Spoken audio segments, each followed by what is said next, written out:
Bharatiya Janata party के प्रदेशाध्यक्ष doctor Satish Poonia और विधानसभा में प्रतिपक्ष के नेता गुलाबचंद कटारिया ने छोटी सादड़ी में राज्य सरकार के मंत्री उदयलाल आंजना के साथ कुछ असामाजिक तत्वों द्वारा पुलिस पर किए गए हमले की निंदा की है। नेता प्रतिपक्ष ने इस संबंध में मुख्यमंत्री अशोक गहलोत को पत्र लिखकर सभी आरोपियों के खिलाफ त्वरित कार्रवाई की मांग की है। ये छोटी सादड़ी में कसुंदा गांव में जो घटना हुई, जिस तरीके से असामाजिक तत्वों के साथ मिलकर कांग्रेस के सरकार के कैबिनेट मंत्री ने लोगों के साथ मिलकर पुलिस पर हमला किया, मैं ये मानता हूं कि एक तरफ तो पूरा प्रदेश और सरकार और तमाम लोग वैश्विक महामारी से लड़ रहे हैं, लेकिन इस तरीके से उन कोरोना योद्धाओं के साथ इस तरीके के समाज के वो सब लोग जो पूरी मुस्तैदी से सेवाएं दे रहे हैं, उन पर हमला ये केवल निंदनीय नहीं है, मैं ये समझता हूँ शर्मनाक है। और जो नेता प्रतिपक्ष ने मांग रखी है कि सरकार में थोड़ा भी ईमान बचा हो, तो निश्चित रूप से उन मंत्री से इस्तीफा लेना चाहिए मुख्यमंत्री। दुख इस बात का है कि वहाँ स्वयं उदयलाल आंजना जो मंत्री हैं, उनका ही गांव है, वो स्वयं भी उपस्थित थे, पूर्व प्रधान मनोहर लाल भी आंजना भी वहाँ उपस्थित थे और स्वयं आंजना ने महिपाल को 2 थप्पड़ मारी और संपूर्ण गांव के लोगों ने पुलिस पर हमला किया, जिसके कारण से पुलिस का मनोबल भी टूटा और पुलिस का एक तरह से अपमान हुआ। मुकदमा तो जरूर दर्ज हुआ, लेकिन अभी तक मुख्यमंत्री महोदय उसमें शरीक हैं, उनका नाम FIR में नहीं लिखा, सबसे बड़ा दुख का बात हुई। और उसके साथ ही किसी की भी अभी तक गिरफ्तारी नहीं हुई। मैंने मुख्यमंत्री जी को पत्र लिखा है कि ऐसे मंत्री जो स्वयं कानून की अवहेलना करते हैं, उनको तुरंत पद से हटा दिया जाए। मैंने DG साहब से भी विषय के बारे में बात की है और किसी अच्छे अधिकारी को भेजकर सारे दोषी लोगों को गिरफ्तार तुरंत किया जाए और मंत्री से तुरंत त्यागपत्र दे, ताकि पुलिस का मान सम्मान बचे और पुलिस अपने काम को अच्छी प्रकार से कर सके। दौसा जिले के प्रभारी मंत्री हरीश चौधरी और प्रभारी सचिव गायत्री राठौड़ ने आज वीडियो कॉन्फ्रेंसिंग के जरिए जिले के अधिकारियों के साथ संवाद कर कोरोना नियंत्रण, महानरेगा और गर्मी में पानी की उपलब्धता आदि से संबंधित उपायों की जानकारी ली। उन्होंने प्रवासी श्रमिकों के जिले में आने और जिले से गुजरते वक्त स्क्रीनिंग और सैंपलिंग के निर्देश भी दिए। और प्रभारी सचिव मैडम ने हमसे एक बार उसका पूरा रिपोर्ट ली कि अभी तक क्या क्या हुआ है, कितने केसेस आए हैं, कितने लोग माइग्रेंट वर्कर्स बाहर से आ रहे हैं और किस तरह की व्यवस्था हमने कर रखी है। तो पूरा हमने उनको रिपोर्ट दे दी है। माइग्रेंट वर्कर्स की अब संख्या बढ़ती चली जाएगी, जिसके लिए हमें तैयारी करनी है और हम कर भी रहे हैं। उनको आइडेंटिफाई करना, होम क्वारंटाइन करना और आवश्यकता पड़ने पर उनकी सैंपलिंग करवाना, तो ये सब हमने उनको बता दिया है। आज चूँकि एक लेटेस्ट केस आज ही आया है हमारा, तो उसके बारे में भी सबसे पहले हमने उनको वही बताया, क्योंकि पिछले कुछ 15 दिनों से यहाँ केसेस नहीं आए थे, तो हम लोग की जो पुरानी व्यवस्था थी उसके अनुसार ही काम हो रहा था। लेकिन अब हमें एक नई प्रायोरिटी हमारे लिए क्रिएट हो गई है।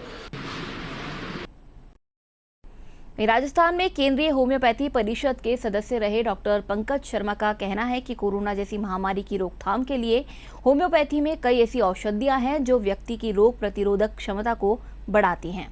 उन्होंने बताया कि आर्सेनिक एल्बम 30 भी इन दवाओं में से एक है। डॉक्टर शर्मा ने कहा कि स्वास्थ्य कल्याण होम्योपैथी मेडिकल कॉलेज सीतापुरा ने होम्योपैथी से कोरोना मरीजों के इलाज के ट्रायल के लिए केंद्र सरकार को अनुमति के लिए लिखा है। हमारे संवाददाता मुरारी गुप्ता ने उनके साथ इस संबंध में बातचीत की।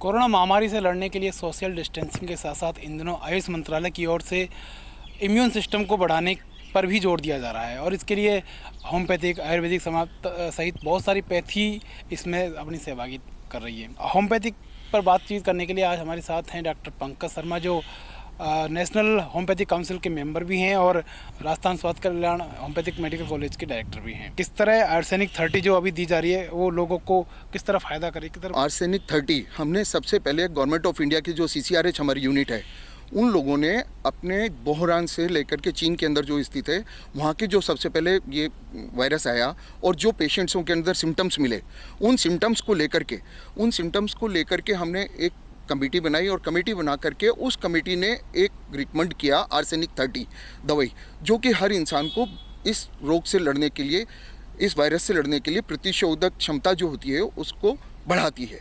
और इसके बहुत ही बढ़िया रिजल्ट सामने आ रहे हैं, क्योंकि हम लोगों ने 6,000 तो करीब अपने आप मैं खुद दे चुका हूं, और करीब 10-12 हज़ार रुपये 10,000 लोगों को हम लोगों ने कॉलेज के द्वारा हम लोगों ने जगह जगह हमने जो गांव अडॉप्ट कर रखे हैं वहाँ लिए हैं। और टचवुड अभी तक एक भी केसेस जहां हमने दिए हैं वहां रिपोर्ट नहीं है कि जहां पर कोरोना पॉजिटिव आया हो या क्वारंटाइन में किसी को भेजा गया हो। होम्योपैथिक में ऐसा भी है कि बहुत सारा ट्रायल इस बीमारी के लिए किया जा रहा है, तो किस तरह का ट्रायल किया जा रहा है और क्या इसके नतीजे आने की आपको संभावना लगती है? सर, हम लोग बहुत ही एक्साइटेड हैं इस जो रिजल्ट हम लोगों को मिल रहे हैं प्राइवेट प्रैक्टिस में भी और गवर्नमेंट में भी और हमारे कॉलेजेस के जो भी हैं, और हमने वो सारी सब कुछ रिपोर्ट लेकर के हमने आयुष डिपार्टमेंट में भेजी है और हमने गवर्नमेंट ऑफ इंडिया को रिक्वेस्ट किया है कि इसको लेकर के ट्रायल किया जाए, क्योंकि हमको ऐसा लगता है कि एक बहुत जादू की तरह एक रिजल्ट इस आर्सेनिक 30 के, और क्वारंटाइन में जो लोग हैं उनको अलग सिम्टम्स होकर के और भी दवाइयाँ हैं इसकी, खाली ये नहीं है जिंकम आयोड है, आर्सेनिक आयोड है, कैम्फर है, ये दवाइयाँ ऐसी हैं जो कि बहुत ही इफेक्टिव है, काम कर रही हैं। बस गवर्नमेंट ऑफ इंडिया की और राजस्थान गवर्नमेंट की हमको सिर्फ कृपा की ज़रूरत है और रिसर्च की ज़रूरत है। अगर वो रिसर्च के हम हर तरीके से कॉपरेट करने को तैयार हैं, और इस रिजल्ट को जो हमको प्राइवेट मिले हैं वो बहुत शानदार मिले हैं। हम कोशिश करते हैं मानवता के इस लड़ाई के अंदर मानवता को बचाने के लिए हमको ये काम करना पड़ेगा। बहुत बहुत धन्यवाद डॉक्टर पंकज आपका। तो जिस तरह डॉक्टर पंकज ने बताया कि होम्योपैथिक में बड़े स्तर पर रिसर्च किया जा रहा है कि किस तरह कोरोना वायरस को काबू किया जा सके, और इसके लिए उन्होंने अनुमति मांगी है कि रिसर्च के लिए कि जितना जल्दी रिसर्च होगा और ट्रायल किया जाएगा तो होम्योपैथिक में एक सफलता कह सकते हैं कि मिलने की उम्मीद है। DD न्यूज़ के लिए जयपुर से मुरारी गुप्ता।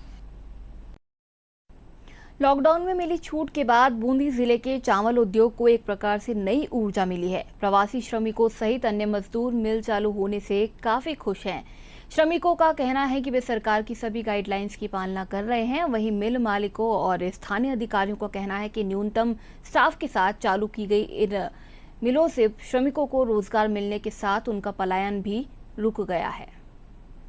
बूंदी में मुख्यतः जो राइस मिल है या अडानी विलमार वाली हैं या एडवांटेज ऑयल वाली हैं, इन सभी में वर्तमान में उत्पादन जारी है और इनको आवश्यक दिशा निर्देश प्रशासन की तरफ से दिए गए हैं कि वे सभी को सैनिटाइज कराएं, मास्क की अनिवार्यता लागू करें और सोशल डिस्टेंसिंग लागू करें। लॉकडाउन 23 मार्च के बाद इमीडिएट कलेक्टर साहब की परमिशन लेकर और तुरंत चालू कर दिया था।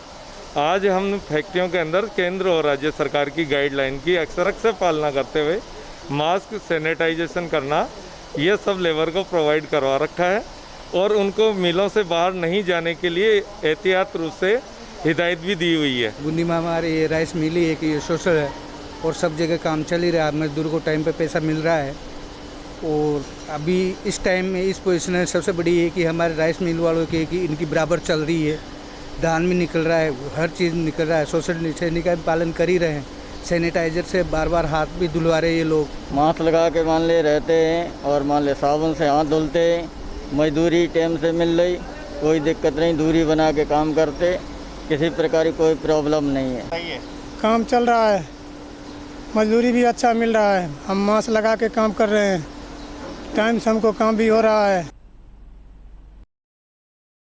दौसा जिले में 17 दिन के अंतराल के बाद फिर से एक कोरोना पॉजिटिव मरीज सामने आया है। कालाखो गांव के बालकिशन कबास निवासी एक गर्भवती महिला पॉजिटिव मिली है। इसके साथ ही अब तक जिले में कोरोना पॉजिटिव मरीजों की संख्या 21 हो चुकी है। नैना देवी करके इनका नाम है। कालाखो में एक ढाणी है, वहाँ से ये हैं और इनके ये प्रेग्नेंट हैं। तो इसने पहले एक कट्टा हॉस्पिटल है बांदीकुई में, वहाँ पे चेकअप कराया। फिर ये ज़िला अस्पताल में भी आई हैं 2 दिन पहले चेकअप कराने के लिए। मेरे ख्याल से डॉक्टर सारिका को इन्होंने दिखाया है। तो उन सब लोगों को हमने आइडेंटिफाई कर लिया, प्लस इसके परिवार में और इसके संपर्क में आने वाले लोग हैं। ऐसे करीब 25 लोगों की लिस्ट हमने तैयार कर ली है। तुरंत ही उनको इंस्टीट्यूशनल क्वारंटाइन करके और उनकी सैंपल लेने की व्यवस्था की जा रही है। चूँकि ये लेडी खुद अभी जयपुर में है तो इसको भी जयपुर में ही रखा जाएगा और हमें उस जगह को पूरा सील करना है। वहाँ पे ज़्यादा से ज़्यादा लोगों को आइडेंटिफाई करके उनके सैंपल लेने हैं। वहीं विश्वव्यापी कोरोना महामारी का प्रदेश के उदयपुर जिले में कल एक साथ 59 पॉजिटिव मरीज आने से चिकित्सा एवं स्वास्थ्य विभाग ने और ज्यादा सतर्कता बढ़ा दी है। आज 23 मरीजों के संक्रमित मिलने के बाद यहां कुल पॉजिटिव मरीजों की संख्या 100 के पार पहुंच गई है। चिकित्सा विभाग और जिला एवं पुलिस प्रशासन ने पूरे जिले में नाकेबंदी के साथ ही लोगों की स्क्रीनिंग पर फोकस किया है। पॉजिटिव आए मरीजों के संपर्क में आने वालों को क्वारंटीन किया गया है।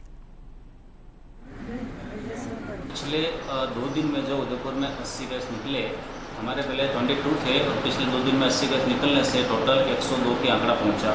इनके घर में जो कजिन आए थे वो लॉकडाउन से पहले आए थे, उनमें से भी एक के नेगेटिव है, एक के पॉजिटिव है। तो हम ये भी नहीं कह सकते कि ये वायरस वहाँ से लेकर आए थे, क्योंकि उसमें एक नेगेटिव है और इतने दिन तक वायरस को सस्टेन रखा।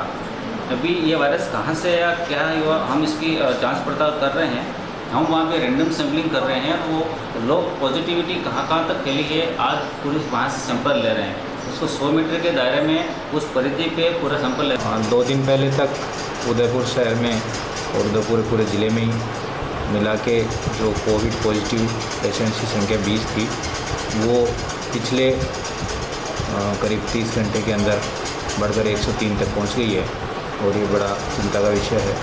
इसलिए पूरे उदयपुर नगर निगम क्षेत्र को ही कंटेनमेंट जोन घोषित कर दिया गया है और जिन जिन थाना क्षेत्रों के अंदर पॉजिटिव पेशेंट्स मिले उन थाना क्षेत्रों में कर्फ्यू लगा दिया गया है। जांच कराने में लोगों का काफ़ी उत्साह है। अब लोगों में जागरूकता धीरे धीरे आ गई है, पहले लोग जागरूक नहीं थे। कल भी हमने यूआईटी के अंदर 141 लोगों का किया था, मैंने खुद ने सैम्पलिंग की थी। आज भी लगभग 100 लोग आ चुके हैं सैम्पलिंग के लिए। अभी हम 20 लोगों कर चुके और आगे भी जैसे जैसे हमारे को लगता जाएगा हम करते जाएंगे उसमें। इसके पेशेंट जो आ रहे हैं उनसे किस प्रकार के तथ्यों की जानकारी ली जा रही है? तथ्यों की जानकारी में जैसे यह है कि भाई सर्दी जुकाम तो नहीं है, कोई बाहर से तो नहीं आया है, उनकी ट्रैवलिंग हिस्ट्री पूछी जाती है, भाई कांटेक्ट में किस किस के आ रहे हैं, घर में किसी को सर्दी जुकाम खांसी बुखार हाई टेम्परेचर वगैरह तो नहीं, ये सारी चीज़ें उनमें ली जाती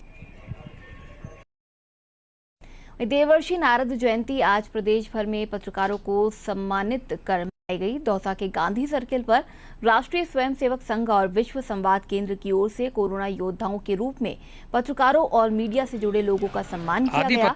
संघ के विभाग प्रचार प्रमुख परमानंद शर्मा और उनके सहयोगियों ने पत्रकारों को दुपट्टे पहनाकर और पुष्प बरसाकर उनका अभिनंदन किया। और इस बार थोड़ा विशेष है कि पत्रकार बंधु कोरोना योद्धाओं की तरह, चिकित्सक और पुलिस कर्मियों की तरह या उनसे भी आगे बढ़कर समाज को जागृत करने का और इस प्रकार से दिशा निर्देश देने का कार्यक्रम कर रहे हैं। और उन सभी पत्रकार बंधुओं का यहाँ गांधी सर्किल पर सम्मानित किया गया, पुष्प वर्षा की गई और उन्हें दुपट्टा पहनाकर उनका सम्मान किया गया। कोरोना का हॉटस्पॉट बने भीलवाड़ा के ऑरेंज जोन में आने के बाद अब यहां टेक्सटाइल उद्योग फिर से शुरू हो गए हैं। फैक्ट्रियों में सोशल डिस्टेंसिंग के साथ गाइडलाइंस की पालना करते हुए काम शुरू कर दिया गया है। हालांकि फिलहाल औद्योगिक कॉलोनियों में रहने वाले श्रमिकों को ही काम पर बुलाया जा रहा है। आदेश महोदय ने गाइडलाइन दी है, उस गाइडलाइन के ऊपर हमने 27/4/2020 को हमारी कंपनी को चालू किया और जो गाइडलाइन दी गई है उसी के हिसाब से सभी व्यक्तियों को पहले सैनिटाइज किया जाता है, उसके बाद उनका थर्मामीटर से बुखार चेक किया जाता है, हाथ उनके धुलाए जाते हैं और उसके बाद उनको मिल में प्रवेश दिया जाता है। 8 घंटे ड्यूटी है और प्लस 12 घंटे ड्यूटी भी है। लेडीज एंड जितने भी हैं उनको सबको 8 घंटे है, बाकी सबकी ड्यूटी अभी 12 घंटे ली जा रही है। वैसे हमारी ड्यूटी 8 घंटे ही है। सैनिटाइज के लिए मेन गेट में घुसते ही हमारे वहाँ पे स्प्रे मशीन है, वहीं से सैनिटाइज कर दिया जाता है, फिर अंदर लाते हैं हमें। 40% वर्कर को ही हम अलाउ करते हैं, हमारे साथी 40% ही यहाँ काम कर रहे हैं। भेजते हैं, उनको सैनिटाइज करके भेजते हैं और उनको ब्रीफिंग करके भेजते हैं ड्राइवर को, जितना एक सीट पे डिस्टेंस बना के वो बैठेंगे, डबल एक सीट पे कोई साथ में नहीं बैठेगा। हमारी को लेते हुए हमारे BSL प्लांट में सारी सुविधाएं अच्छे से दी जा रही है। हमको हर जगह सैनिटाइजर से हमारे हाथ धुलाए जा रहे हैं। कैंटीन में भी हम अच्छी तरह से व्यवस्था से दूरी बनाए बैठ